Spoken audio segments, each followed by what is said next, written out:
Olá, sejam bem-vindos todos e a todas aos cursos livres da Unifap.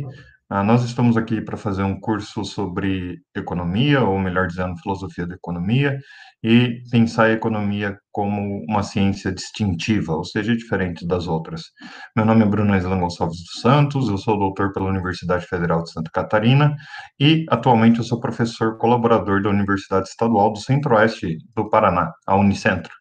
Então, hoje eu gostaria de apresentar para vocês, nessa primeira aula, o nosso plano para as outras aulas, vão ser 4 aulas, né, e o que nós vamos fazer hoje e nas próximas aulas também.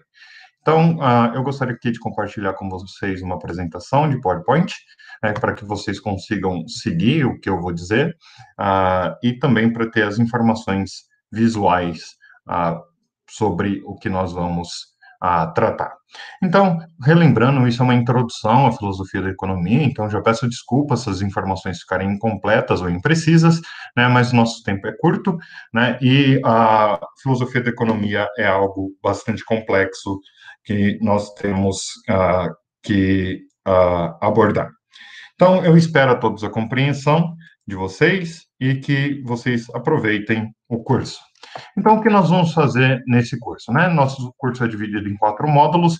Os 3 primeiros são focados especialmente em questões relacionadas à ciência, né? São questões, primeiro, de definição, né?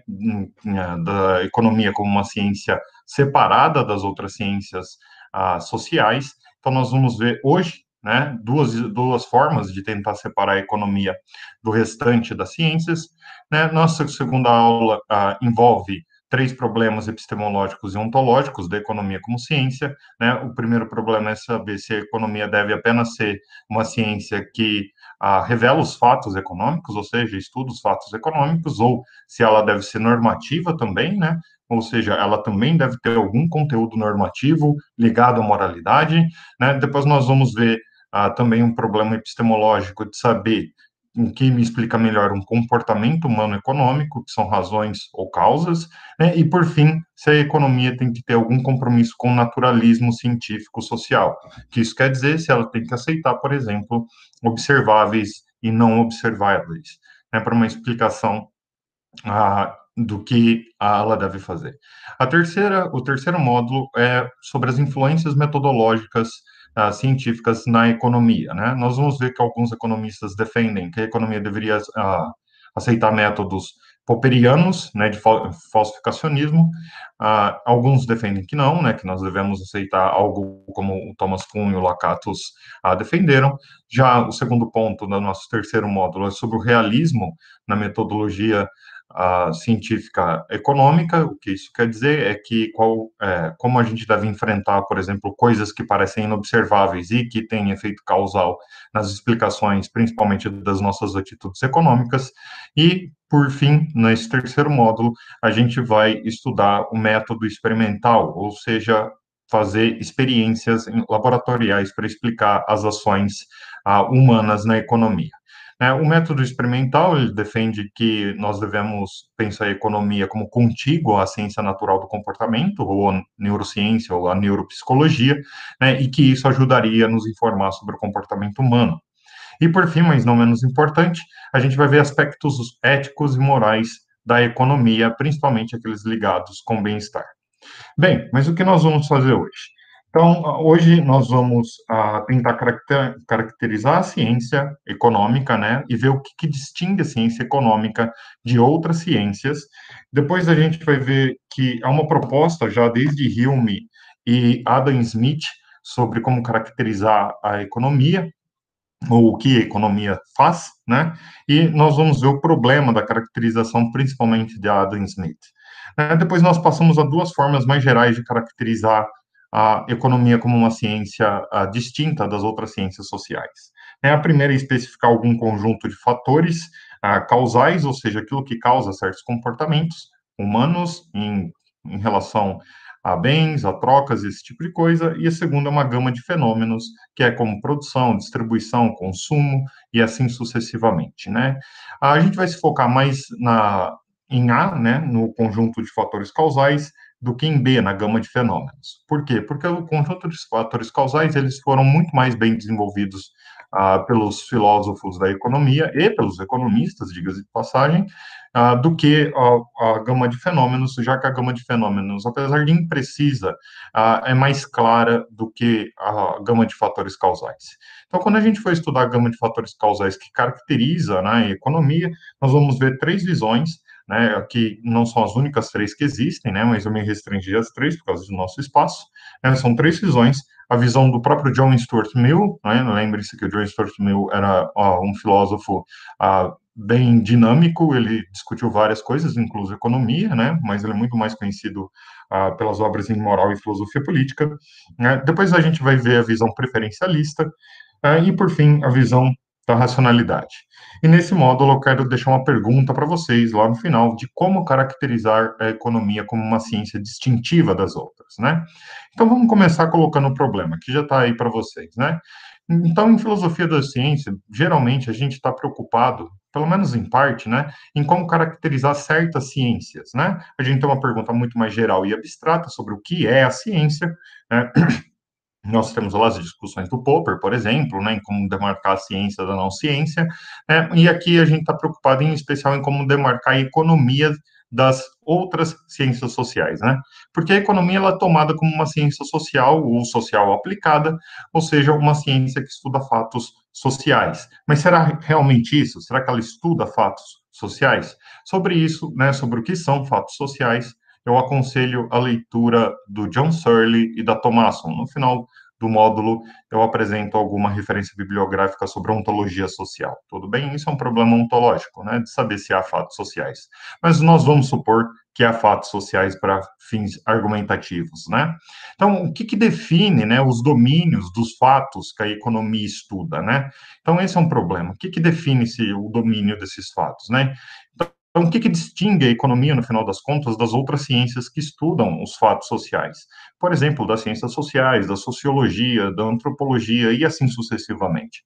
Afinal de contas, nos parece, pelo menos intuitivamente, que a economia é bem diferente das outras ciências sociais, né?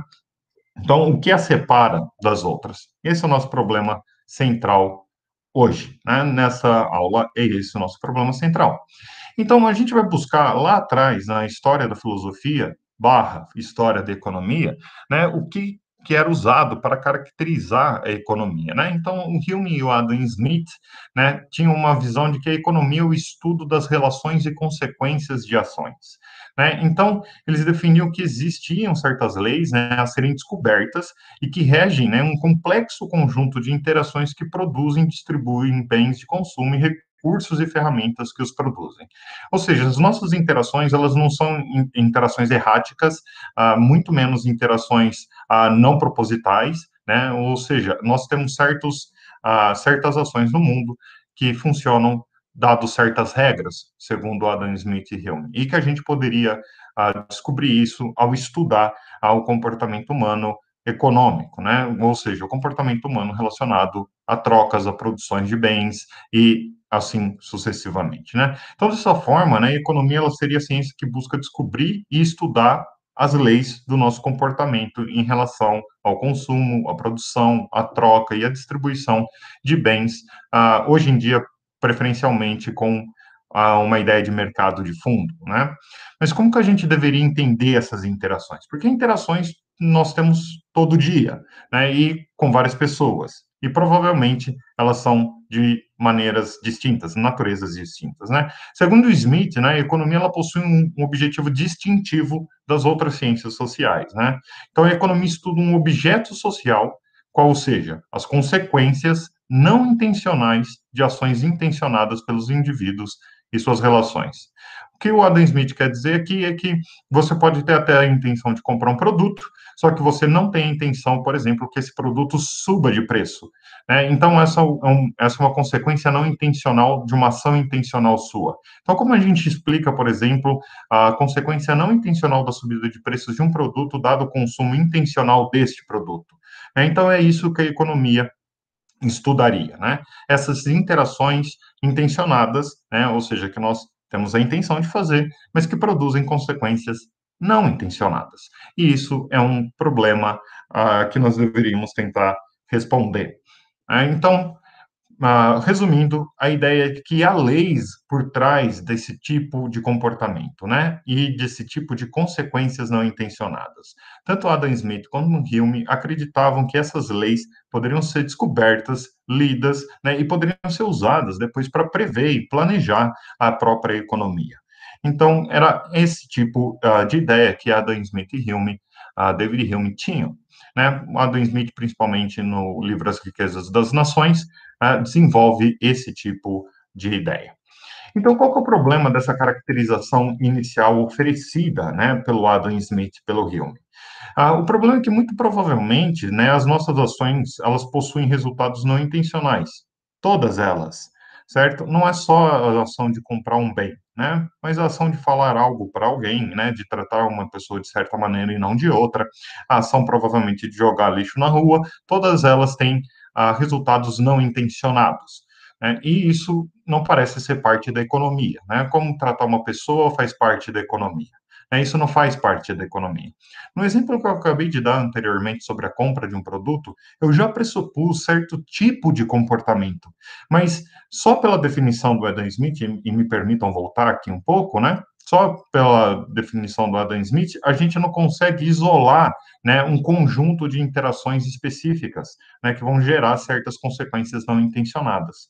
Então, a gente precisaria, né, de uma caracterização um pouco mais refinada.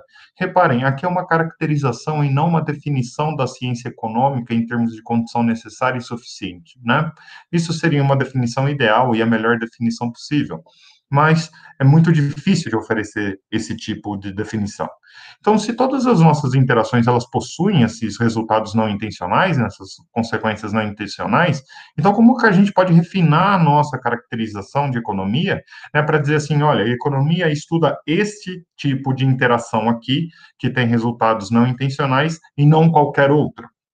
Né, como não estuda relacionamentos amorosos, que são interações que provavelmente têm resultados não intencionais, né? Então, como que nós fechamos isso, né? Como que a gente realmente faz com que o campo da economia seja um campo distintivo, né? Diferente do resto das ciências sociais. Então, se vocês pararem para pensar, nós intuitivamente já temos algumas ideias acerca do que a economia funciona, de como a economia funciona e o que a economia estuda. Por várias razões. Primeiro, que a economia é onipresente na nossa vida, né? Nós temos a economia perto da gente a todo momento. Né? Nós assinamos TV, nós assinamos sinais de streaming, nós temos internet, nós compramos coisas, nós almoçamos fora, e tudo isso faz parte de relações econômicas, né? Não há um só passo, às vezes, que nós damos num dia sem que haja alguma interação econômica.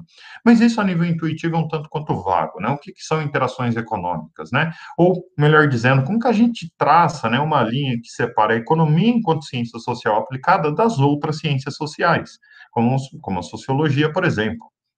Né? Como que a gente faz isso? Há duas sugestões, né? Talvez essas duas não sejam as únicas duas que existam, mas essas são as principais sugestões. A primeira é especificar algum conjunto de fatores causais, ou seja, fatores que causam certos comportamentos que causam depois consequências não intencionadas. Então, por que nós fazemos o que fazemos? E o segundo é especificar uma gama de fenômenos, ou seja, uma gama de fenômenos no mundo, ou fatos sociais, se vocês preferirem, né, no mundo que participam da economia, mas não participam das outras ciências sociais. Então, a gente vai se concentrar em A, como eu disse no começo, e deixar B em suspenso. Né? Eu vou deixar vocês pensarem em B. Principalmente porque B ele é menos, como eu posso dizer assim, é menos objeto de discordância, vamos dizer. Então, B, por exemplo, especificar alguma gama de fenômenos, o que a gente pode dizer sobre os fenômenos econômicos? Né? Eles parecem ser muito mais fáceis de especificar, porque os fenômenos mais interessantes para a economia, né, são aqueles ligados à produção, ao consumo, à troca e à distribuição de bens ou serviços, né, especialmente através de mercados complexos, principalmente hoje em dia. Porque tem que ter um mercado, porque você pode produzir a sua própria comida, por exemplo, não vende para ninguém, produz para você, consome você, e isso não parece ser lá muito interessante para a economia, apesar de que não é irrelevante. certo? A economia como uma ciência hoje em dia, ela é muito mais focada nas interações complexas dentro do mercado, né, do que nessas interações, vamos chamar de mais simples, que você pode fazer consigo mesmo. Né? Então, esses fenômenos eles são especiais da economia, ou característicos da economia, porque ela é a ciência que lida com o que é a produção, o que nós devemos produzir, quanto nós devemos produzir, né? O que é o consumo, o que as pessoas consomem, porque elas consomem, e esse tipo de coisa, e assim sucessivamente. Mas e sobre os fatores causais? O que a gente pode dizer, né? Então, a gente pode começar a pensar quais são os fatores causais que levam os indivíduos a ter certos comportamentos e depois produzirem consequências não intencionadas para seguir a ideia lá do Adam Smith, né? Então, sobre isso há uma ampla discordância, certo? Não há ponto pacífico, como quase tudo em filosofia. Então, a ciência econômica, né, tem certos fatores causais e não há ponto pacífico. Quais são esses fatores causais que levam os seres humanos a fazerem certas interações que são objeto, então, da economia, né? A gente vai explorar três tentativas aqui, da demarcação da economia, né, e da separação dela das outras ciências sociais. A visão do próprio John Stuart Mill, a visão preferencialista e a visão da racionalidade. Reparem, a visão da racionalidade é um nome meio ruim, porque todas as três envolvem racionalidade, certo? Mas a terceira e última, ela é focada, né, em decisões racionais. Então, primeiro, a visão do John Stuart Mill. Então, os fatores causais das ações intencionais, a visão do próprio John Stuart Mill. Então, segundo Mill, né, os fatores causais que levam as pessoas a agirem como agem em relação aos objetos da economia, como, por exemplo, a produção, o consumo, a distribuição e etc., são dois, não, desculpe, são três. Né? As pessoas agem racionalmente em busca de ou riqueza e luxo, ou elas evitam o trabalho de forma não errática e desarticulada. O que isso quer dizer? Que a gente entra no empreendimento econômico e você não faz isso sozinho, né? Você depende de toda uma estrutura, você tem um objetivo específico, que é riqueza e luxo, né? E evitar o trabalho não de forma errática e não de forma desarticulada. Ou seja, a gente não simplesmente fica em casa com as pernas para cima esperando o maná dos céus, né? Nós fazemos isso de forma calculada. Então, todas essas ações, elas são racionais. Por isso que eu disse que a visão da racionalidade não é um bom nome, né? Mas, mesmo assim, as pessoas agem de forma racional, ou seja, elas decidem sobre os fins e decidem sobre os melhores meios para atingir aqueles fins, baseado em razões, né, em razões claras, que elas podem oferecer a terceiros. Né? Então, aqui, para quem conhece o John Stuart Mill e a teoria do John Stuart Mill, para quem conhece o John Stuart Mill, não, que ele já é falecido, né? Mas para quem conhece a teoria do John Stuart Mill, pode soar um pouco estranho, né? Que o Mill defenda que as pessoas busquem racionalmente riqueza e luxo, né? E evitem o trabalho de forma não errática e desarticulada. Mas se vocês lerem isso com a visão hedonista, miliana, né, o Mill está dizendo mais ou menos que as pessoas agem racionalmente em busca de terem prazer através de objetos, né, da riqueza e do luxo, e de evitarem a dor através de objetos como o trabalho. Reparem que há uma diferença aqui substancial entre riqueza e ter prazer, e barra felicidade, porque dinheiro por si só, ou riqueza por si só, não gera prazer nem felicidade, né? O tio Patinhas, por exemplo, é um dos seres mais irracionais da ficção, né? Porque ele tem lá a caixa forte dele, com aquele monte de dinheiro lá dentro e acha que a pessoa que vai ser a pessoa mais feliz do mundo, né? Dinheiro é um instrumento para gerar felicidade, né? Então a gente busca riqueza no final das contas, segundo John Stuart Mill, obviamente para no final a gente transformar a riqueza em felicidade. Então, qual que é o problema da visão de John Stuart Mill? Primeiro que ela é altamente psicologista, né? O que isso quer dizer? Porque o Mill parece estar dizendo para a gente que nós somos motivados racionalmente, né, a buscar riqueza e luxo apenas, né, e evitar o trabalho apenas, né?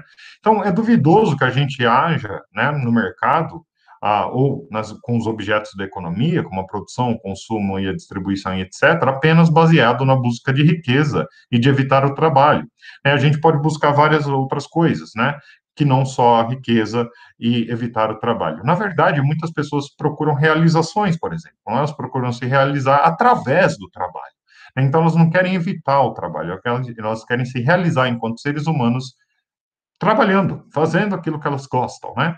Além disso, né, é difícil de ver como que a explicação do Mill, do John Stuart Mill, se encaixa em uma teoria do consumo. Ou seja, né, não parece que consumimos produtos baseados na busca de riqueza, por exemplo. Então, quando eu vou ao mercado comprar uma cervejinha, eu não vou consumir essa cervejinha porque eu quero buscar riqueza racionalmente. Então, a teoria do John Stuart Mill dos fatores causais, né, das ações intencionais, ela deixa vários buracos, porque ela não explica várias coisas. Ela não explica nossos padrões de consumo, por exemplo. Né, se eu vou gastar o meu dinheiro para ter um bem, né, que é um bem supérfluo, como, por exemplo, tomar uma cerveja, eu poderia não tomar, é claro, parece que não tem nada a ver com a riqueza e o luxo, ou evitar o trabalho. Né? Então, a teoria do John Stuart Mill sobre os fatores causais das ações intencionais de nós, né, dos indivíduos que estão dentro da economia, parece ter várias falhas. Né? Primeiro, uma falha motivacional, né? Bem, parece que eu posso querer me realizar dentro do meu trabalho. E segundo, que, bem, essa teoria não explica meus padrões de consumo, porque meus padrões de consumo parecem não estar ligados em gerar riqueza ou evitar o trabalho, pelo menos prima facie, é claro, né? Como sempre. Então, qual é a segunda teoria que a gente pode apresentar, né? Ou, melhor dizendo, a segunda tentativa de explicação que a gente pode apresentar para os fatores causais? Uma que pega um pouco da intuição que eu disse, que são as preferências, né? Ou a visão preferencialista. Então, você pode ter a preferência por trabalhar, por exemplo, isso explica certas coisas, ou a preferência por consumir certo produto e não outro, isso explica certas coisas, como, por exemplo, os nossos padrões de consumo, e assim sucessivamente. Então, os fatores causais das ações intencionais, na visão preferencialista, coloca a preferência como central na nossa motivação de ação. Ou seja, a gente é movido pelas nossas preferências. Então, segundo os economistas, principalmente do começo do século XX, né, os fatores causais do comportamento econômico, eles advêm da nossa capacidade, né, de agir e de classificar consistentemente alternativas que nos são apresentadas em escolhas econômicas, por óbvio, né? Então, no que isso consiste, né? Que a gente tem lá uma gama, né, de coisas a escolher e que a gente consegue ordenar as alternativas de escolha, né, e escolher dado uma certa preferência. Então, para dar um exemplo bem bobo, mas que funciona, né, quando você vai ao mercado, novamente o exemplo do mercado, e você está interessado em comprar a massa de tomate, muito provavelmente você vai ver várias marcas, algumas totalmente artificiais, algumas artificiais, mas com elementos naturais, algumas totalmente naturais, e assim sucessivamente você consegue organizar essas alternativas, né? Então você pode comprar uma que é totalmente artificial ou industrializada, para ser mais preciso, uma que é industrializada, mas tem ingredientes naturais na sua composição, como pedaços de tomate inteiros, ou outras que não são industrializadas no sentido de não ter passado por processos industriais, como uma massa de tomate de um produtor local, por exemplo, né? Então, você consegue organizar, segundo os preferencialistas, essas alternativas e ter uma preferência de uma sobre as outras, ou seja, você escolhe uma, tem uma preferência, né? Mas para que isso funcione, a gente tem que aceitar alguns pressupostos. E o problema está nesses pressupostos da explicação das ações intencionais. Primeiro, né, as classificações são completas. Então, dadas as alternativas, os agentes preferem uma delas ou são indiferentes, porque você tem que saber todas as alternativas e ordenar essas alternativas e preferir uma delas ou ser indiferente, como, por exemplo, eu não gosto de massa de tomate, então eu não compro massa de tomate. Sou indiferente às alternativas de massa de tomate. Mas as classificações são completas, né? Dois, né? O segundo pressuposto para fazer a visão funcionar, né? As classificações de preferências alternativas, elas são transitivas. Então, se um indivíduo qualquer ele prefere X a Y e Y a Z, então ele prefere X a Z. Sempre assim, elas são transitivas. Então, se você prefere X a Y e Y a Z, então você prefere X a Z. Então, se você prefere a massa de tomate totalmente natural ao invés daquela semi-industrializada, e ao invés a semi-industrializada ao invés da totalmente industrializada, então você prefere a natural ao invés da totalmente industrializada. E isso é uma classificação transitiva, né, de alternativas de preferência. Né? E mais do que isso, o terceiro e último pressuposto é que os agentes são racionais e escolhem as alternativas viáveis dentro do que preferem. Viáveis aqui envolvem disponibilização, por exemplo, acesso, facilidade de acesso ou não, né, a condição de acessar ou não, né, como, por exemplo, uma condição física ou até uma condição monetária, né, uma possibilidade de acesso, se tem ou se não tem disponível em mercados ou em produção em próximas, e assim sucessivamente. Agentes são racionais porque eles escolhem essas alternativas já levando em conta, né, a viabilidade de acessá-las, né? Ou seja, a viabilidade de satisfazer essas preferências, que eles conseguem ordenar, né, numa classificação completa, transitiva, né, e que eles conseguem avaliar as preferências. Essa visão, ela é muito mais complexa do que a do John Stuart Mill, e ela explica padrões, né, de consumo das pessoas, como, por exemplo, a gente pode dizer que a marca X de um produto vende mais porque as pessoas preferem a marca X à marca Y e preferem a marca Y à marca Z, porque é a segunda que vende mais a Y, e mais a preferência de X a Z se sobressai. Isso dá uma teoria do consumo muito relevante, explicado por fatores causais intencionais, certo? E quais são as consequências não intencionais dessas ações? Com as marcas, por exemplo, é que a marca X vende mais, né? E essas são as consequências não intencionais das nossas ações baseadas em preferência. Então, quando eu vou comprar minha massa de tomate, eu prefiro a massa de tomate natural e ela começa a vender mais. Essa é uma consequência não intencional da minha escolha intencional pela massa. Qual é o problema dessa visão? Claro, sempre tem problemas, né? Nunca as coisas são tão simples, né? O problema da visão do fator causal, né? Da ser as nossas preferências, é que as preferências, de forma geral, elas são entendidas como algo subjetivo, né? Ou seja, coisas dentro da nossa cabeça, né? Estados mentais, se vocês preferirem. E elas são insondáveis, quer dizer, se ninguém expressar a preferência, você não sabe qual é a preferência dos indivíduos, né? Então, eu tenho várias preferências, por exemplo, e vocês nunca vão vir a saber quais são essas preferências, se eu não expressar essas preferências claramente, né? Então, como que a gente sabe que alguém tem certas preferências? E por que que isso é relevante? Porque se a gente não souber quais são as preferências dos indivíduos, nós não conseguimos prever coisas na economia, por exemplo, né? Como é produção e consumo. Então, a gente não consegue prever se a gente precisa aumentar uma produção ou não, a gente não consegue prever se as pessoas vão comprar um produto ou não, a gente não consegue prever qual a melhor distribuição dos recursos numa dada região ou qual é a pior, e assim sucessivamente, né? Então, se a gente não consegue acessar essas preferências, a informação dessas preferências, então a gente não consegue nem explicar e nem prever o comportamento econômico dos agentes, né? E como consequência, a ciência econômica não funciona. Então, como consequência, a economia não é uma ciência no sentido mais forte do termo, como ciências que preveem e explicam fenômenos. Então, não importa lá a gama de fenômenos de produção, consumo, distribuição e etc.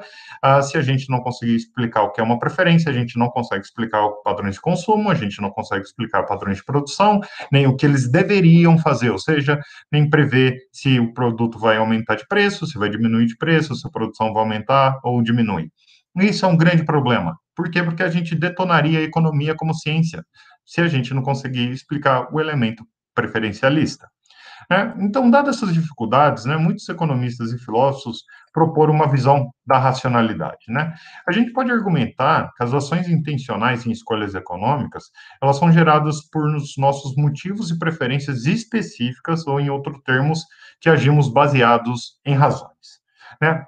Agora, as razões para as ações econômicas, elas seriam diferentes das demais razões. Porque alguém poderia argumentar o seguinte: todas as nossas ações, né, idealmente falando, são baseadas em razões, boas ou ruins, né? Nós conseguimos dar razões porque nós fazemos certas coisas.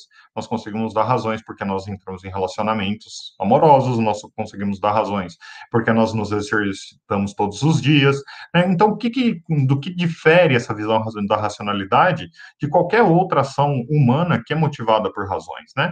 As razões econômicas, então, elas seriam diferentes, né?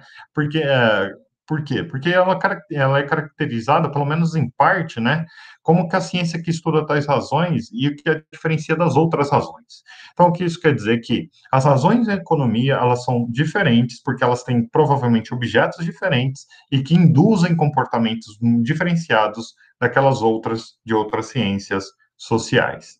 Então, as razões para as ações econômicas, teoricamente, seriam diferentes das demais razões que as pessoas oferecem para qualquer outro comportamento que elas têm. Assim, a economia se caracterizaria, né, pelo menos em parte, como a ciência que estuda essas razões, o que as diferencia, o que a diferenciaria das outras ciências.